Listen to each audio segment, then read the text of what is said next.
Hey Jared, Andrew Camerata Andrew, here. Jared Morgan here in So Bowie, Maryland. hang on, wait. Just making sure I got the audio right. Let me get your audio on too. Is that on? I'm taking a chance here, sending this to you, hoping you can help me out. That's fine. I've got some serious grading Yeah. issues here, and I'm not afraid to go ahead and try the stuff myself. I just don't really know how to go about it. Um, we just had this building put in, and All right. So, hey Jared, Andrew Camerata here. Just watching your video here. So yeah, I wrote something for you, but I figured it'd be easier just to handle this way. So let's watch this here and talk about the stuff I would do. So, I've been doing a bunch of grading up until this point. So, like, this whole area used to be, trees like this, and we cut everything. I dropped the trees, I removed the stumps, I milled the wood, and then graded a bunch of the proper. all right. So what I would do here is this bank here where you have that cutout kind of jagged, what I would do is I'd probably use an excavator and then slope this back maybe at like a 30-degree slope. That way you don't need to build like a retaining wall or anything. That's a lot of work and money and stuff. Plus sometimes they can fall over and end up looking a lot worse. So and then my goal would be to send all the water back through this way. So what you want to do on every side of this building is you want the ground sloping down from the building at least 6 feet out. And then from here, this is almost going to be like your highest point right in here. So try to vision the water coming back through here and then back around here back to that stream. So you probably have to dig out under where this trash is and dig this out here. And you don't, it doesn't need a lot of pitch, just a little bit. But what you don't want to do is end up too deep anywhere, because then every area after that will end up having to be even deeper, or you'll have standing water. To try to even out for this barn. To get this uh, site ready, I brought in RC6, which is mostly what I'm standing What's RC6? I don't really know. Is it like gravel with dust in it or something? Or what I would do inside here on right here. is I would put down like a number 2 stone, we call it, or it'd be like a 3/4 inch gravel with no dust in it. That way the water can drain through it and it doesn't need the compaction. And then put down a plastic vapor barrier, and then you can pour your concrete. And then I'd probably do at least 6 inches of concrete in this thing. I mean, do the math. If you're really trying to save money, you can by going 4, but how much are you really saving? And then the area where you want that lift. So you mentioned it on this far side. Now, was this all brought in as fill? If that's the case, I'd maybe compact it as much as possible. And I'd probably do the concrete a little bit thicker for the lift. The lift manufacturers will have recommendations of what they say is required. On my lift, I think they only wanted 6 inches. I ended up going thicker, like 9. I'd probably do the same thing in your case. The nicer way to do this, do the entire garage 6 inches, and then the area where the lift bolts down. I'm assuming you want a 2-post lift. That's the best type of lift to get anyway, especially if you're doing repair work.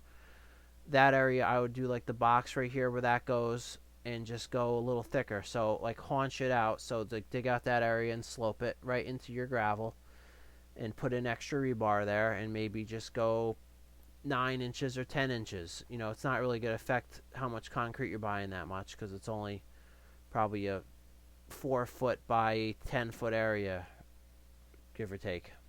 here, and I'll go over there. So there's still some grading I got to do in here. So that's a problem. So I'm not sure what material do I keep filling this with. Is RC6 the right choice? Do I just go with fill dirt? I probably wouldn't use dirt. I'd probably use gravel. Um, when I was grading everything, Plan on buying a lot of gravel for this project. Is there any places close by to you to get it? uh, it's a long story. I was running out of time, and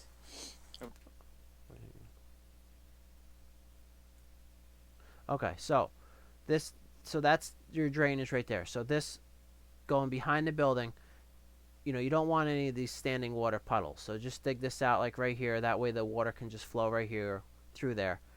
Slope this about 30 degrees or something so it looks nice. Seed it and hay it. Now, whenever you're working near streams and stuff, sometimes people can flip out about muddy water running into the stream. Um, so what you do to keep your site looking really good is, get all the work done, have no garbage around, no piles of brush or anything. And I probably wouldn't use a pipe because it's kind of obvious you got.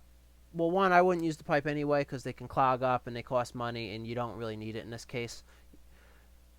And that it's obvious the water's running into the stream that way. If you slope this, so just dig out right there, slope that down, dig this out, and almost pull like a string. So it's like so you gotta be deeper down here, but that way the water can run all the way from the front of the building, or the side of the building, we should say, all the way through here.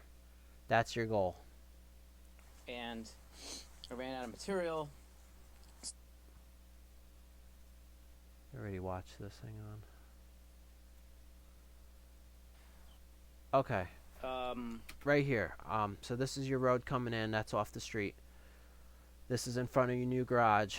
That's going to be your main work area. What I would do here is I would roll out road fabric. I put a link in the description for that. It's like a geotextile tarp fabric. And what that does is it keeps the gravel from sinking into the mud, or keeps the mud from rising up through the gravel. So I'd roll that out in this entire area, and then I'd put gravel down on top of the whole thing.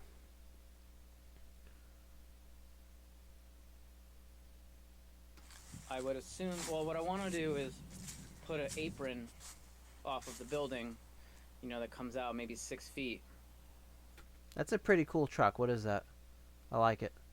Yeah, apron's definitely a good idea too. Make sure you just pitch it down a little bit. But yeah, geez, it looks like you need a lot of fill in here, huh?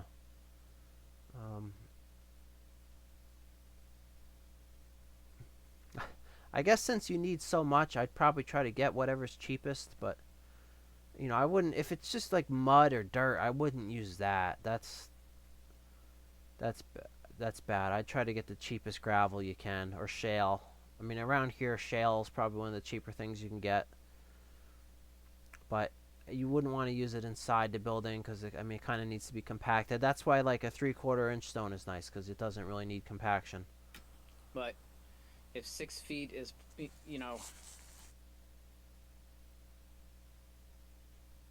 forehand.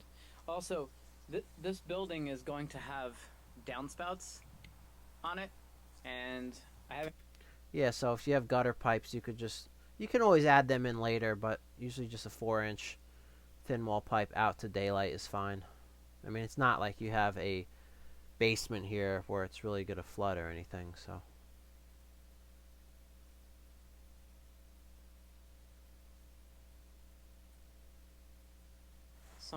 Somebody was talking to me about, a friend of mine was suggesting that I put concrete grade beams in here to kind of strengthen. I don't know what that is. So, it sounds like a nice thing. I don't know. Definitely put, the minimum I would do is a ring of rebar around the perimeter, and then mesh for the whole center.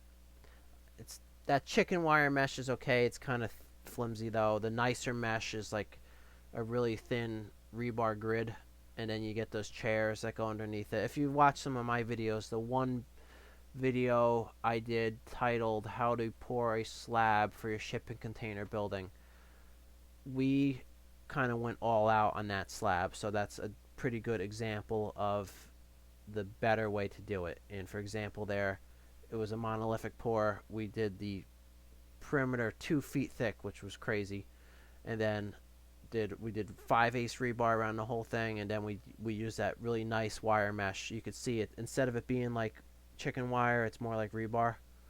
So you could do that here with the same type of chairs.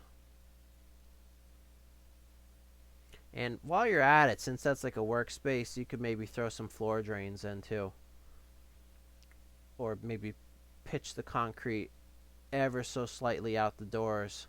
That way the water can run out. Because I have a flat floor in my garage, and it's kind of annoying sometimes if you end up with a puddle in there, and you're squeegeeing it or vacuuming in it.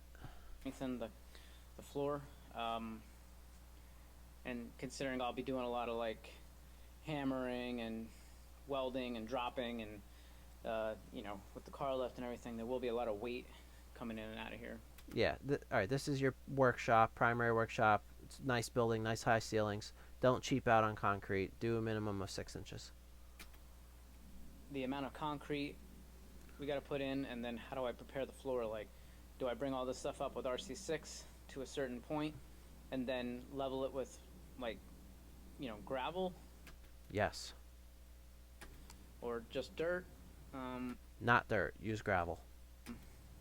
And if that's been filled in already, I'd probably compact what's there first as well. I'm not really sure. One last question I had was what to do about this driveway. It's kind of hard to see on the video, but it dips down right at this point here, and then it kind of comes back up. And so what's happening is, like, if you're pulling a trailer or if you have a long vehicle, it's very awkward to get down this. And as you can see, most dump trucks and heavy trucks are going to take the inside corner, and so they've been slowly carving into my driveway over here. And while that's annoying, it's an indicator of where maybe I should have put the driveway in the first place. So somebody had suggested, when I started laying down this, I got this RC, I don't know what it is, 2. It's basically these giant, they're like softball size type rock. That rock is pretty nice. I would maybe use that to fill in a lot of the areas that need substantial fill. Hopefully it's even cheaper too. But then you want to cover that up with some smaller stone. That's too big to just leave like that. And they look terrible, and it's full of garbage. I guess this is what they use for construction road. But anyway, underneath it, I have a geotextile. Underneath it, I've got a geotextile. It's this stuff. Oh, see, there you go, a piece of it. I've heard you talk about this stuff in the past, about how much you don't.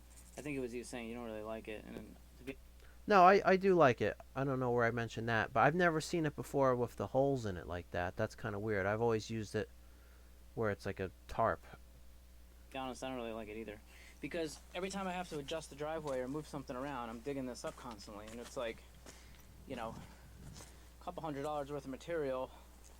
Here's some of it here too. Yeah, I would just widen up that driveway there, and that's good. You have those big stones down. It's just not done. You need to cap it with some finer gravel. Maybe the RC6 or something smaller. I mean, the RC6 and stuff is nice. I'm assuming, like, I'd call that item 4. It's got like dust in it, and it's nice because it like binds everything together and packs, and it works pretty well. Then I'll usually surface it with like a thin layer of gravel with no dust, because you don't want to go too thick on a road with the gravel with no dust, because like cars and stuff end up like spinning out in it and almost getting like stuck and sinking. So that's why it's nice to do it in the multiple layers, like one layer of the big, well, first the geotextile fabric, then the big stone, then the small stone on top. And so anyway, my thought was that I would have to dig this rock up, at least just get the most of it up, and then bring some fill dirt in, or RC6, and raise this up so that the point from my shadow to up there is less of a dip. I wouldn't dig anything out. I would just add to what's there. And then just backfill it with stone. And so I don't know. Yeah, but definitely here, like, this is where stuff wants to go. I'd probably take that skid steer and take out this whole line of stuff right there. What material to use here, and then what to put on top of it. And would it be a good idea to pull these rocks up first as much as I can, which is going to pull up that geotextile, or just say screw it and leave it, Definitely leave it. and then just kind of work on top of it and build my way back up. Any insight you have on that, I'd appreciate it. I think once I get to this point here, then the rest of the driveway is okay. And just for fun, this is a 1962 Dodge Power Wagon that I've been working on for 6 years. It's kind of the reason I have this barn, and it's been a journey. I've restored this from the frame, took it down to the frame, every nut and bolt, and been rebuilding ever since. So it runs and drives. I still got some work to do on the pickup bed. Then I got my John Deere 140, which is real nice with the trailer for going around the yard, picking up sticks.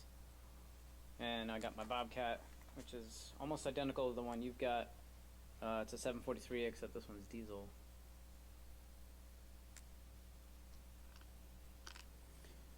This is one of my daily drivers. This is a 96 Bronco Eddie Bauer edition, 5.8.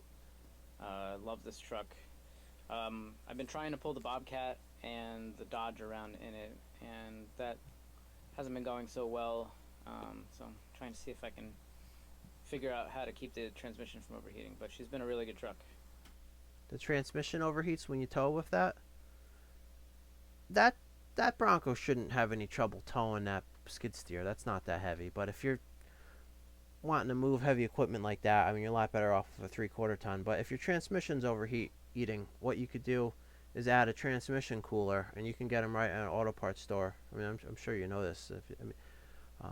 That might be the fix for that. That Power Wagon, that thing is extremely cool. And this is my other daily driver, sort of. This is a 1987 Dodge Omni. I don't know why I like these cars so much. We had them as kids, so maybe that's why. But she's a nice car. That's cool. Looks a lot like a Volkswagen Anyway, Rabbit. thanks for looking. Looking forward to hear what you have to say about the yard. Thanks, Andrew. Well, no problem. Yeah, if you have any other questions, let me know. I think I answered all of them. Yeah, all right. I'm gonna send this video to you. And check. Andrew, Jared Morgan here. I'm just send it to you raw without editing. So yeah, check out how to record a screen. You use this OBS Studio. So I'm gonna hit stop recording.